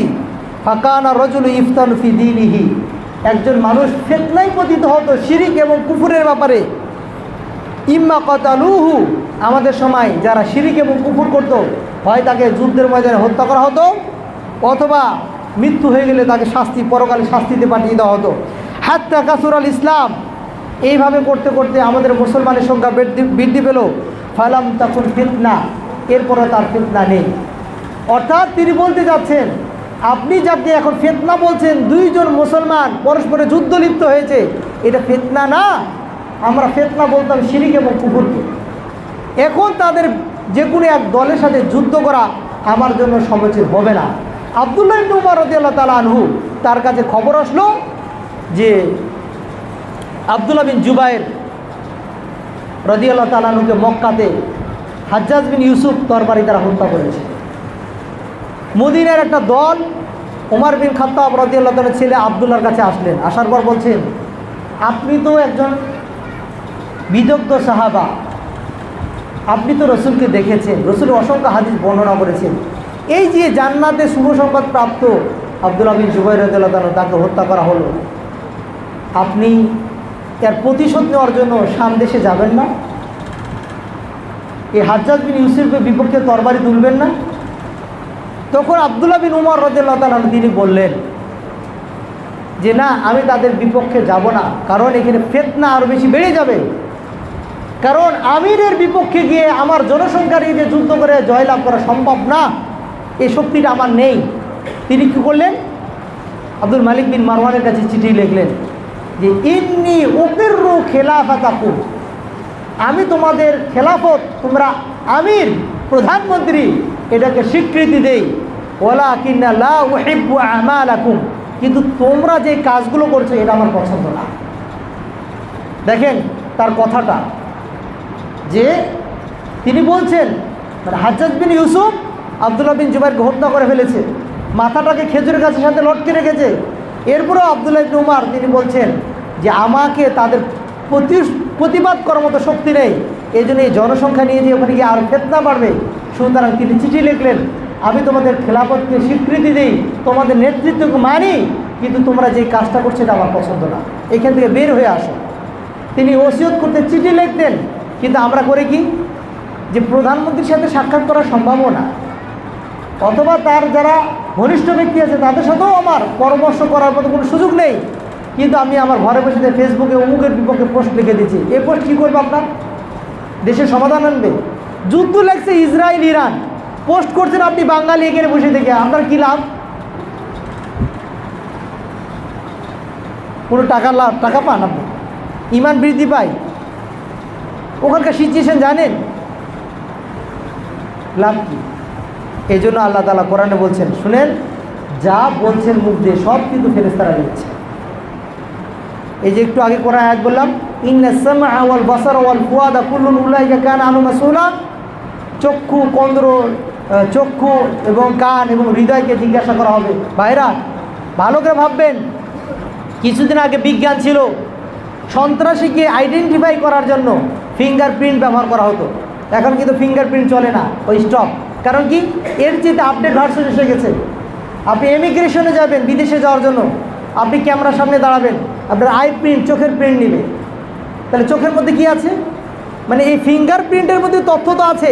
1 কোটি মানুষকে যদি একসাথে ফিঙ্গারপ্রিন্ট দেওয়া হয়, একজনের তথ্য আরেকজনের সাথে মিলবে না। এইখানের ভিতরে আপনার ডাটা সব কিছু রয়েছে। এটা হচ্ছে আপনার কি বলবো, অ্যানালগ সিস্টেম। আর আই প্রিন্ট এটা হচ্ছে ডিজিটাল সিস্টেম।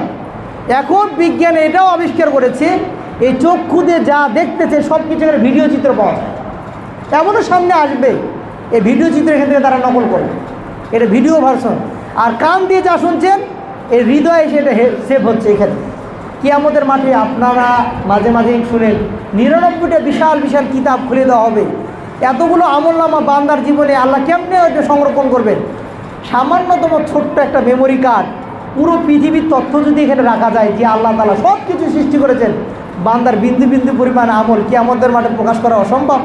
যা শুধু বলবেন এ কান কথা বলো, এ চক্ষু কথা বলো, ও হৃদয় তোমার মনে কি আছে তা তুমি বের করো। আপনি ভাববেন হৃদয়ে যা আমি কল্পনা করি তাও কি কিয়ামতের মাঠে জিজ্ঞাসা করা হবে? জি, জিজ্ঞাসা করা হবে। আল্লাহ রাসূল সাল্লাল্লাহু আলাইহি ওয়াসাল্লাম বলছেন যে আল কাতিলু ওয়াল মাকতুলু কিলাহুমা ফিন্নার, যে দুইজন মুসলমান যখন একজন আরেকজনকে হত্যা করার জন্য তরবারি উঠাবে, যে হত্যা করলো সেও জাহান্নামে যাবে এবং যে নিহত হলো সেও জাহান্নামে যাবে। আল্লাহ রাসূল সাল্লাল্লাহু আলাইহি ওয়াসাল্লামকে জিজ্ঞাসা করা হলো, ইয়া রাসূলুল্লাহ, যে হত্যা করলো সে পাপ করলো, সে জাহান্নামে যাবে, কিন্তু যাকে হত্যা করা হলো তাকে কেন জাহান্নামে যেতে হবে? মা বালুল মাকতুল, কেন নিহত ব্যক্তিকে জাহান্নামে যেতে হবে? আল্লাহ রাসূল সাল্লাল্লাহু আলাইহি ওয়াসাল্লাম বলেন, সেও অপর ভাইকে হত্যা করার জন্য তরবারি হাতে নিয়েছিল, এখনও হত্যা করে নাই, কল্পনা করেছিল, এই জন্য তাকে জাহান্নামে যেতে হবে। এই জন্য হৃদয়কেও সংরক্ষণ করতে হবে ফিতনা সময়, এটা সবার সাথে মিলিয়ে দেওয়া যাবে না। মুমিনদের জন্য ভালো ধারণা রাখতে হবে, মুমিনদের জন্য দোয়া করতে হবে। সম্মানিত হাজিরিন, সময় শেষের দিকে, ফিতনা এর সময় সাহাবারা কেউ জড়িয়ে যায়। সাহাবাদের মধ্যে লক্ষ লক্ষ সাহাবা বেঁচে ছিল, তাদের মধ্যে থেকে 30 জন লোকও এমন পাওয়া যায় না যে এইভাবে ফিতনার সাথে জড়িয়ে গেছে। সুতরাং আমাদেরও দায়িত্ব হচ্ছে ফিতনা থেকে বেঁচে থাকা। ফিতনার সময় যদি আমরা বেঁচে না থাকি আমাদের কি কি ক্ষতি হতে পারে? এক, মানুষের রক্তপাত ঘটবে, নিরীহ মানুষগুলো হত্যা হবে। আজকে ইরান যুদ্ধ হচ্ছে, তাই না? ইসরায়েল আজকে বোমা মারছে, নিরীহ মানুষগুলো মারা যাচ্ছে। দায়িত্বশীল কেউ কি এত মারা যাচ্ছে? আচ্ছা, যুদ্ধ লাগছে, আপনার কমান্ডার বাহিনী, মেডিকেলে কেন আপনাকে বোমা ফেলতে হবে? বুঝেন না বিষয়টা?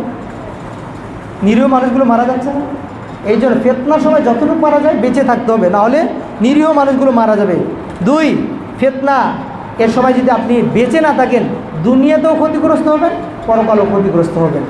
3, ফিতনায় কেউ যদি পতিত হয় তাহলে ধর্মের সঠিক জ্ঞান থেকে অনেক দূরে চলে যাবে, ফিতনার মধ্যে পড়ে যাওয়ার সম্ভাবনা বেশি থাকবে। 4, ফিতনায় কেউ যদি পড়ে যায় শয়তান তার বন্ধু হয়ে যায়, আপনাকে ওয়াসওয়াসা দেবে, আপনাকে কুমন্ত্রণা দেবে, হ্যাঁ তুমি এই কাজটা করো, আমি তোমার সাথে আছি, শয়তান আপনাকে ভুল পথে নিয়ে যাবে। 5, ফিতনায় যদি আপনি পতিত হন তখন মুমিনের দ্বীনের ব্যাপারে অনেক সংশয় সৃষ্টি হয়ে যায়, অনেক সন্দেহ সৃষ্টি হয়, কোনটা রাইট কোনটা রং এটা পার্থক্য করা যায় না। 6, ফিতনা কেউ যদি পতিত হয় তাহলে তার পরিবার পরিজনের আত্মীয় স্বজনের যে হক এটা নষ্ট হয়ে যায়। অনর্থকভাবে আপনি এক জায়গায় চলে গেছেন, যেখানে আপনার স্ত্রী রয়েছে তাদেরকে নিয়ে থাকবেন, সন্তানদেরকে নিয়ে থাকবেন। সরকার রাষ্ট্রপ্রধান যখন আপনাকে দায়িত্ব দিয়েছে, কমান্ডার আছে না যুদ্ধ করার জন্য, তাদেরকে পাঠাবে, আপনি সাধারণ মানুষ আপনি চলে যাচ্ছেন কেন?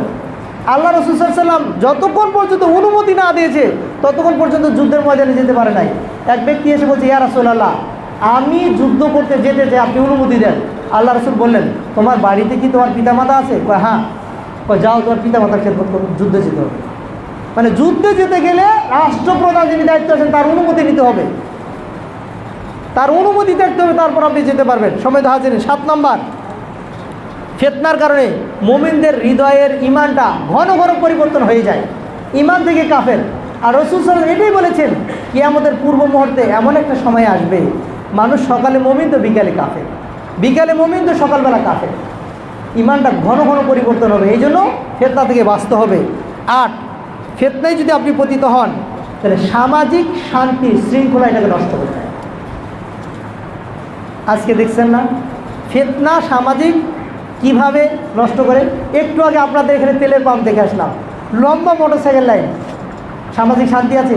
যেই মানুষটা 10 মিনিটের ভিতরে তার তেল নেওয়ার কথা ছিল 3 ঘন্টা 5 ঘন্টা ধরে লাইনে দাঁড়িয়ে আছে, তাই না?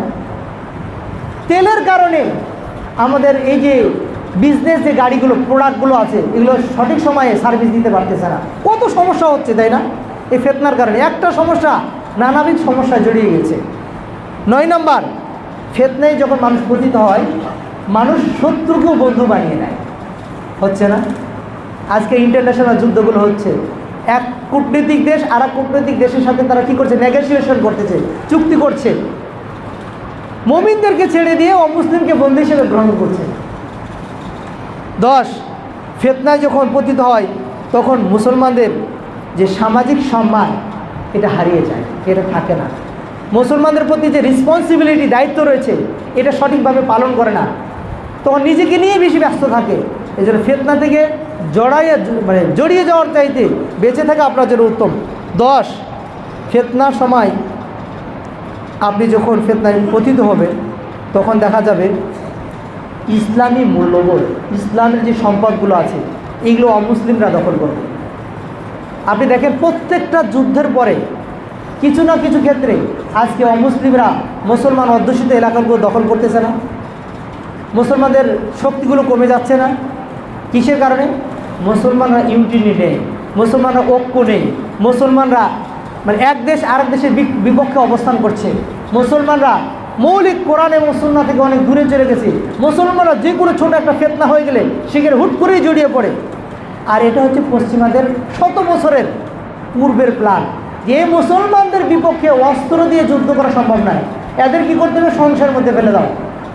মুসলমানরা শিরকের ব্যাপারে সংশয়ে পড়ে গেছে, শিরিক নিয়ে তারা যুদ্ধ করতেছে, ফতুয়া নিয়ে তারা যুদ্ধ করতেছে, আর অমুসলিমরা তারা দূর থেকে আমাদেরকে রকেট বম দ্বারা, ফাইটার দ্বারা, এরপর আপনাকে কি মিসাইল দ্বারা আমাদের প্রতি আক্রমণ করছে। আমরা যখন এই শিরিক বিদআত এগুলো নিয়ে কি করছি? যুদ্ধ করছি, এটা কিন্তু তারাই লাগিয়েছে, যেটা নিয়ে কোনো আলোচনা করার প্রশ্নই না। সুস্পষ্ট শিরিক, কবরে সিজদা দিলে শিরিক হয়ে যায়, এটা নিয়ে বিতর্ক করতে হবে? মাজারে যিনি শুয়ে আছেন তাকে ডাকলে শিরিক, এটা নিয়ে কি যুদ্ধ বাস করতে হবে? গলাতে তাবিজ ঝুলালে শিরিক হয়, এটা নিয়ে কি যুদ্ধ করতে হবে? আমরা এইগুলো নিয়ে যখন যুদ্ধ করছি পরস্পরে, তখন বিদেশিরা তারা মহাকাশ নিয়ে গবেষণা করছে। যখন আমরা এই মোবাইলের ফিতনায় পড়ে গেছি, টুইটার, ফেসবুক সারাদিন রাত ওপরে আর নিচে নামাচ্ছি এই মোবাইল নিয়ে, তখন তারা মহাকাশ গবেষণা করছে। আমরা তখন নিজেদের এমবি ভরে একবার ভিডিও বানাচ্ছি, একবার ভিডিও আপলোড করতেছি, আবারও মুসলমান এই ফিতনা পড়ে সারাদিন ওই ভিডিওগুলো দেখতেছি, তখন তারা মহাকাশ গবেষণা নিয়ে ব্যস্ত আছে। তাহলে মুসলমানের সম্পদ তারা নিয়ে নিয়েছে। আল্লাহ তাআলার কাছে দোয়া করি ফিতনার সময় যেন আমরা ফিতনায় পতিত না হয়ে নিজের ঈমানকে রক্ষা করতে পারি। আল্লাহ তাআলা তৌফিক দান করুন, আমিন। আকুলু কওলি হাদা আস্তাগফিরুল্লাহ লি ওয়া লাকুম ওয়া লিসাইরিল মুসলিমিন ফাস্তাগফিরুহু ইন্নাহু হুয়াল গফুরুর রহিম। আলহামদুলিল্লাহ ওয়াসসালাতু ওয়াসসালামু আলা রাসূলিল্লাহ, আম্মা বাদ। সম্মানিত হাজিরিন, আমরা আজকে আলোচনার বিষয় ছিল, আলোচনা করছিলাম ফিতনার সময় মুমিনদের কর্তব্য। প্রায় আমরা 10টা পয়েন্ট আপনাদেরকে দিয়েছি। বিশেষ করে এই 10টা পয়েন্টের মধ্যে কোরআন এবং সুন্নাহকে আঁকড়ে রাখা, তওবা করা, নিজের পাপের জন্য পাপ থেকে বেঁচে থাকা এবং দ্বীনের ব্যাপারে জ্ঞান অর্জন করা, ফিতনায় যেন জড়িয়ে না যায়, নিজে বাঁচা এবং অন্যকে বাঁচানো, এই কাজগুলো করতে হবে। আল্লাহ তাআলার কাছে আমরা তৌফিক কামনা করি, আমাদের জন্য ঈমান নিয়ে আমরা কাজ করতে পারি, ফিতনা থেকে বাঁচতে পারি, দাজ্জালের ফিতনা থেকে বাঁচতে পারি, আমরা অমুসলিমদের সংশয় তা থেকে যেন বাঁচতে পারি। আল্লাহ তাআলা তৌফিক দান করুন, আমিন। وقال الله تعالى في كلامه المجيد إن الله وملائكته يصلون على النبي يا أيها الذين آمنوا صلوا عليه وسلموا تسليما اللهم صل على محمد وعلى آل محمد كما صليت على إبراهيم وعلى آل إبراهيم إنك حميد مجيد اللهم بارك على محمد وعلى آل محمد كما باركت على إبراهيم وعلى آل إبراهيم إنك حميد مجيد اللهم أعز الإسلام والمسلمين اللهم انصر الإسلام والمسلمين اللهم دمر أعداءك أعداء الدين ربنا آتنا في الدنيا حسنة وفي الآخرة حسنة وقنا عذاب النار وأقم الصلاة فإن الصلاة تنهى عن الفحشاء والمنكر ولذكر الله أكبر والله يعلم ما تصنعون قوموا للصلاة.